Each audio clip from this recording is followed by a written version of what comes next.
E pegaram o Bolsonaro, hein? Escândalo do INSS. Careca do INSS doou pra campanha de Bolsonaro em 2022. Tá aqui, ó.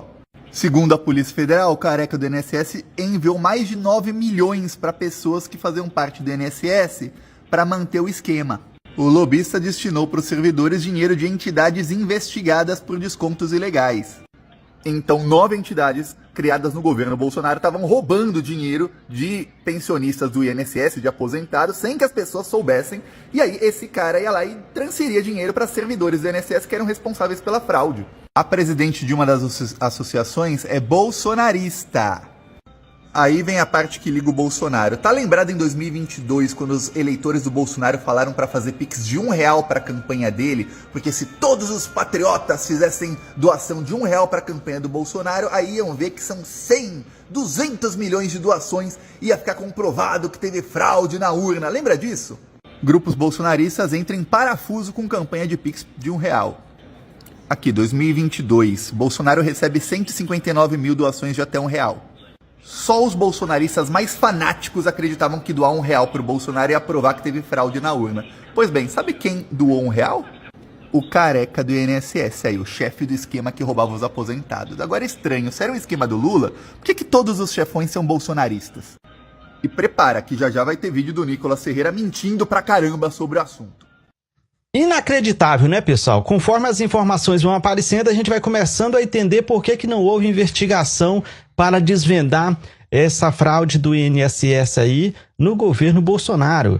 Uma das figuras centrais aí do esquema, o tal careca, entre aspas, careca do INSS, chegou até fazer uma doação, aquela velha doação simbólica para a campanha de Jair Bolsonaro em 2022, e isso explica muitas coisas. Aí eu te pergunto, já pensou se não tivesse mudado de governo? E se tivesse essa mesma turma no comando, né?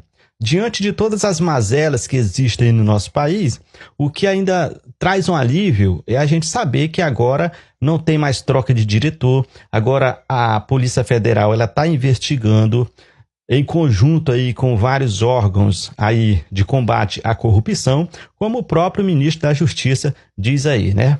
Nós, no Ministério da Justiça e Segurança Pública, estamos capitaneando a luta contra os ladrões do parco dinheiro dos aposentados brasileiros. Estamos mobilizando toda a Polícia Federal, todos os recursos que nós temos, estamos trabalhando com a Controladoria Geral da União, com o ministro Vinícius. Nós vamos às últimas consequências para colocar na prisão todos aqueles responsáveis por esses crimes hediondos.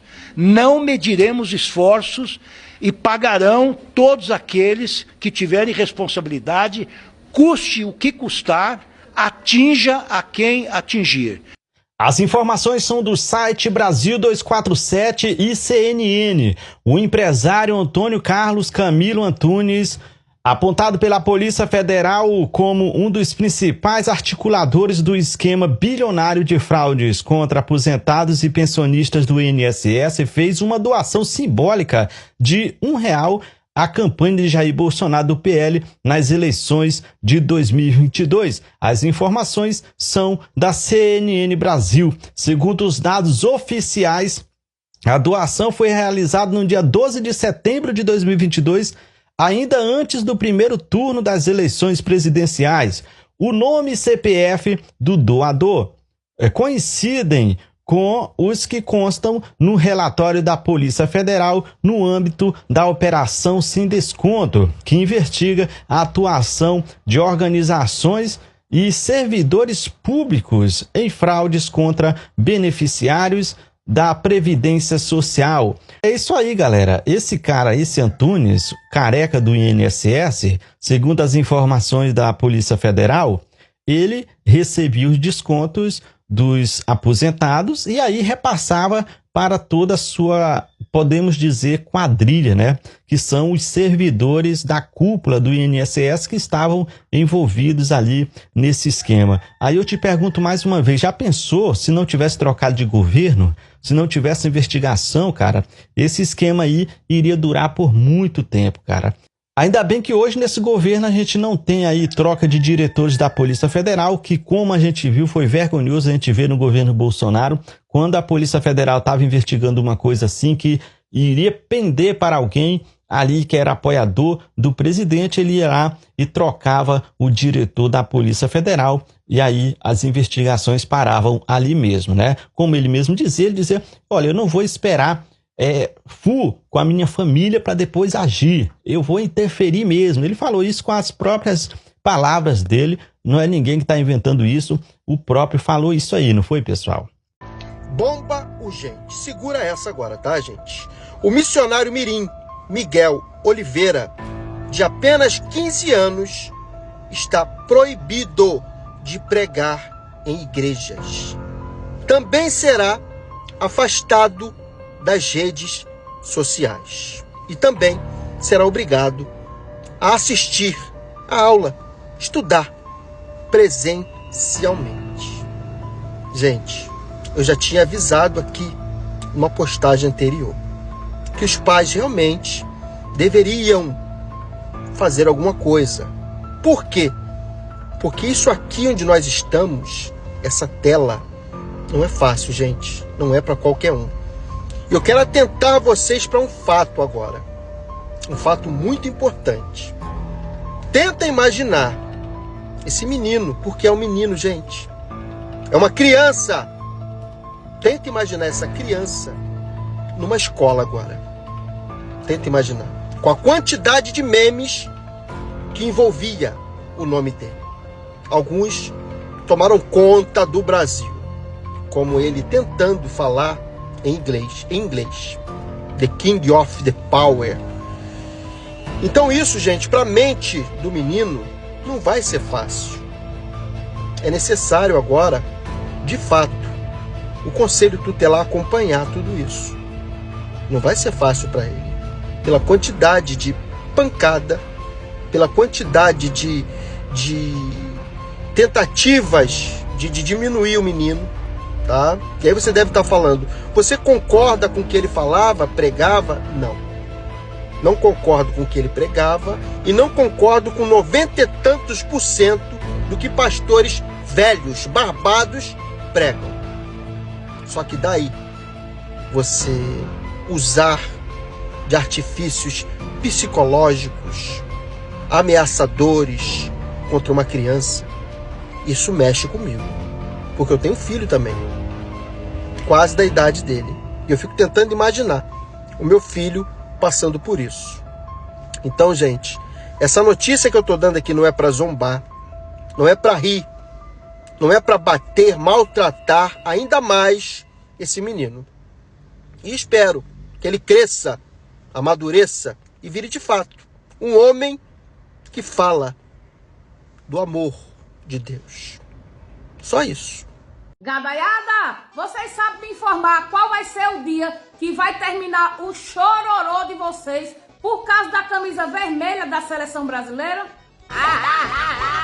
O interessante é que vocês estão com esse chororô todinho, aí vem mugir aqui nos comentários dizendo assim, essa camisa nem será fabricada. Pode até não ser fabricada lá, original. Agora lá na 25, em Caruaru, aqui no Alecrim Natal, já tá assim, ó. Aí se ela não vai ser fabricada, por que vocês continuam chorando? Por que tanto chororô? Eu achei um vídeo aqui perfeito. A ideologia de vocês, ela é tão frágil. É um medo do vermelho. É um medo do número 13. Tem um aqui que nem fala o número 13. Ai, é 12 mais um. Tem medo de falar e se apaixonar. Tem medo de botar o vermelho, o coração pulsar e falar, meu Deus, me achei, me encontrei. Era isso que eu queria sempre. Deixa a CBF fazer camisa azul, amarela, verde, cor de rosa. Os nossos times de futebol sempre tem um monte de camisa de um monte de cor. Compra o que você quiser. A verde e amarela vai estar lá também. Deixa quem quiser comprar vermelha, comprar vermelha. Que chatice, vocês são chatos. Como se Lula ou se alguém do PT tivesse como interferir no que a Nike e a CBF estão fazendo. Tenha dó, né, gente? Se a gente pudesse, a gente mudava a seleção brasileira, inclusive, que o povo tá precisando. Fazer menos festa e jogar mais futebol, como era no passado. Viu aí, gadaiada? Simples assim. Mesmo que a camisa não seja fabricada, mas só em ver o chororô de vocês, já valeu por tudo. Gadaiada, beijinho no chifre. Sabe o que que faz um deputado sair desse discursinho aqui? Fim da jornada 6x1, eu acho isso uma excrescência. Democracias sérias e maduras como os Estados Unidos da América, como o Japão, todas as pessoas trabalham até a exaustão para verem a prosperidade, a riqueza e tudo mais. Para esse discurso aqui. A mente cansada perde a clareza, o corpo desgastado perde a força. O descanso não é uma perda de tempo, é estratégia. Pressão e luta. Se nós trabalhadores não tivéssemos feito pressão e dito para todos esses deputados que não, a escala 6x1 não é boa e a gente não aceita mais, ele ia continuar tentando fazer a nossa cabeça falando que o trabalho dignifica o homem. Por isso que tanto amanhã no Dia dos Trabalhadores quanto todos os outros dias do ano, a gente precisa pressionar os nossos deputados e dizer exatamente para eles o que a gente aceita ou não. Afinal de contas, eles são os nossos representantes no Congresso. Não, deputado, o trabalhador não aceita mais a escala 6x1. E político que não defende o trabalhador e só quer dar benefício para empresário não é nosso representante. Bicha do céu, vou te mostrar um vídeo agora de uma voadora do diretor da Polícia Federal, o Andrei Rodrigues, deu num jornalista Rangel da TV Cultura no Roda Viva no último dia 29 agora, onde ele concedeu uma entrevista. É para você aprender o que não fazer no jornalismo, tá, Claudio? Não ir preparado, chegar munido do seu lado direito para fazer uma entrevista como essa com um grande homem, porque se ele não fosse grande, ele não seria diretor da Polícia Federal, né, Cláudio Cróvis? Que, aliás, está fazendo um belíssimo e excelente trabalho, investigando e botando na cadeia, doa quem doer, qualquer um. Inclusive, ele disse aí que muita gente não sabe quem está indo preso, porque agora não tem show pirotécnico, como tinha no governo de Satã. Vejam as imagens aí para lavar a alma e compartilhe esse vídeo, porque ele é importante para que todos saibam que a Polícia Federal, hoje, no governo Lula, tem independência. Diretor, do início da sua gestão, portanto do início do atual governo até aqui, a Polícia Federal, ao menos no plano nacional, tem sido um tanto monotemática, até porque razões não faltam para isso. A PF tem se dedicado muito às investigações que dizem respeito ao ex-presidente Jair Bolsonaro e aos seus aliados. As grandes investigações sobre corrupção rarearam um pouco. A gente sabe que a corrupção não acabou no Brasil. A grande corrupção deixou de ser prioridade para a Polícia Federal, ao menos no plano nacional. Eu sei que tem, regionalmente, alguns casos sobre investigação, muitos deles importantes, inclusive, mas no plano nacional faz tempo que a gente não ouve falar de uma grande operação anticorrupção. Deixou de ser prioridade para a PF? Rangel, eu me permito, de maneira muito respeitosa, discordar de você. A Polícia Federal, é claro que determina que vocês têm mais atenção em determinadas operações, determinadas investigações, seja pela sensibilidade política, seja por qualquer outra pauta que é mais atrativa aos veículos. Agora, a polícia, Rangel, só ano passado, aqui trago alguns dados para contrapor a sua análise, só ano passado fez mais de 130 operações de combate à corrupção. Só com a CGU, nós fizemos mais de 40 operações de combate à corrupção, mais de uma operação por semana. Nós aprendemos do crime organizado, isso envolve corrupção, mais de 4 bilhões e meio de reais só em 2024. Nós agora, também é crime organizado, também é corrupção, criamos um sistema de segurança para a Amazônia, coisa que nunca houve no país, com o lançamento agora, espero que em março, no máximo abril desse ano, do Centro de Cooperação Policial Internacional para a Amazônia, reunindo os 9 países amazônicos, os 9 estados amazônicos, que também enfrentarão a corrupção nos crimes ambientais, sim, que há em todos os setores. Operações no sistema financeiro, operações de fraude do INSS, operações que já fizemos em todas as searas no combate à corrupção. Então, sim a pauta do nosso trabalho, a investigação de corrupção, que também envolve corrupção política. Já indiciamos vários atores políticos, já indiciamos pessoas envolvidas com corrupção durante esses 2 anos da nossa gestão. É inegável a proximidade do senhor com o presidente Lula. O senhor tem acesso direto a ele, ao gabinete dele. O senhor está no comando de uma instituição que toca investigações importantíssimas sobre o principal rival dele. Como garantir que essa proximidade do senhor com o presidente não interfira no dia a dia do trabalho da polícia? Eu, quando assumi a Polícia Federal, eu assumi com autonomia dada pelo ministro Flávio Dino, à época, essa autonomia mantida pelo ministro Ricardo Lewandowski e substancialmente pelo presidente Lula para que a instituição funcione adequadamente. Eu, Rangel, escolhi os 14 diretores da Polícia Federal e nós escolhemos os 27 superintendentes da Polícia Federal. E eu não perguntei para ninguém se apoia, se votou em algum candidato, se gosta de A, se gosta de B. Eu olhei o currículo de cada um, eu olhei o histórico de cada um, eu olhei o compromisso institucional com cada um e eu olhei aquela questão que é fundamental, que é a confiança que a gente precisa ter quando as pessoas que gente trabalha. Se você está aqui hoje é porque a Vera tem confiança no seu trabalho e no seu currículo, na sua trajetória. Se eu estou na Polícia Federal como diretor, é porque eu recebi a confiança dos ministros e do presidente da República. Portanto, a minha relação é institucional, é uma relação profissional, de muito respeito e de profissionalismo que nós temos que atuar harmoniosamente. Eu, em relação ao ministro de Estado, que é o meu chefe imediato, e obviamente com o presidente da República, que por lei é quem nomeia e quem destitui o diretor-geral. O senhor não conversa com o presidente sobre as Eu converso, investigações? obviamente, com o presidente, conversei com ele esse final de semana a respeito dessa situação, por exemplo, dos algemados lá dos Sobre as deputados. investigações, eu digo as que miram o Bolsonaro, por exemplo. Eu não vou esperar fuder minha família toda, de sacanagem, ou amigo meu, porque eu não posso trocar alguém da segurança na ponta da linha que pertence à estrutura. Vai trocar. Se não puder trocar, troca o chefe dele. Pode trocar o chefe dele? Troca o ministro. De maneira alguma, as investigações da polícia, Rangel, são investigações muito próprias e são afetas ao sistema de justiça criminal. O próprio ministro Ricardo Lewandowski, reiteradas vezes, ele menciona que ele não pergunta, não se miscui em ações de polícia judiciária da Polícia Federal. De questões administrativas, é óbvio, porque ele é o chefe, está acima da instituição e é dele que nós dependemos.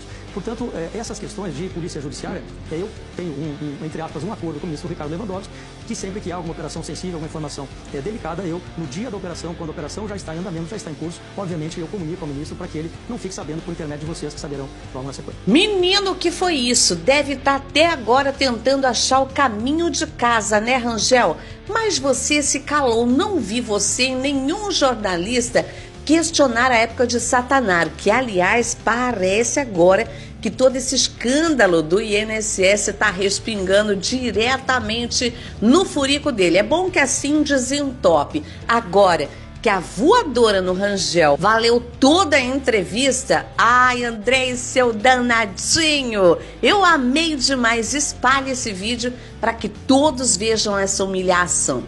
Babei. Dízimo não é uma obrigatoriedade, como muitos ensinam, e não tem no Novo Testamento. Mas tem em Mateus 23. É Antigo Testamento. Mateus, Marcos, Lucas e João. Não é Novo Testamento, porque o Testamento só tem validade com a morte do seu pecador. Jesus está vivo, como diz em Hebreus capítulo 9, versículo 16. Ah, e não adianta você vir aqui dizer que você não tem espiritualidade para isso. Não tente moldar a Bíblia de acordo com a sua ganância. O olho gordo nos 10% do salário do seu fiel. Não faça isso porque Deus está vendo. O Novo Testamento se inicia com a morte do Cordeiro, quando o véu se rasga, não é com o nascimento. Se fosse com o nascimento, não precisava dele ter morrido daquela forma. Não precisava, deixava ele morrer de velhice. Mas o Novo Testamento se inicia com a morte do Cordeiro, quando o véu se rasga. E é em Mateus 1? Não. É em Mateus 2? Não. É em Mateus 8? O próprio Jesus em Mateus 8, olha o que ele fala. Pega o seu sacrifício, uma pessoa que foi curada de lepra, e ofereça sacrifício ao sacerdote. Oferecemos sacrifício hoje?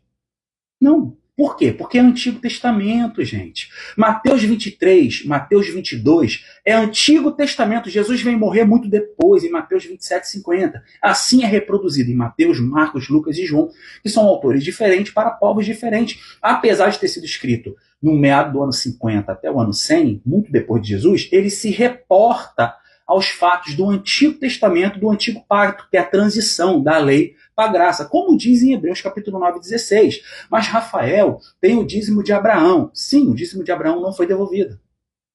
Foi dado. Abraão pegou 318 soldados, foi lá buscar Ló, na cidade de Sodoma. Ele pegou o ouro, o prato do que tinha lá, pegou a 10ª parte e entregou. Deu a Melquisedeque. Deu como gratidão. E esse dízimo, eu não estou falando dele, eu estou falando da obrigatoriedade de Levítico 27, 30, 31, 32, que é reproduzido em Malaquias 3:10, que é reproduzido em Mateus 23, 23. Mas Rafael tem em Hebreus. Hebreus está falando de mudança sacerdotal, inclusive o contexto está dizendo que acabou a lei. Porque quando muda-se o sacerdote, muda-se toda a lei. E o dízimo está na lei, gente. Cuidado para vocês não caírem no conto do vigário. Meu povo erra por falta de conhecimento. O dízimo não é uma prática gentílica, é uma obrigatoriedade judaica. Naquele período da lei judaica, quando se tinha o templo, nem templo nós temos, porque o templo é você hoje, segundo a palavra de Deus. Então, galera, cuidado com esses cães gulosos, com essa galera que quer a 10ª parte, entendeu? Agora, se você quer ser dizimista de forma voluntária, ninguém está aqui para te obrigar a você não devolver, não dar ou dar, enfim, é sua vontade, mas fique ciente que a obrigatoriedade não existe mais. Valeu? Tamo junto.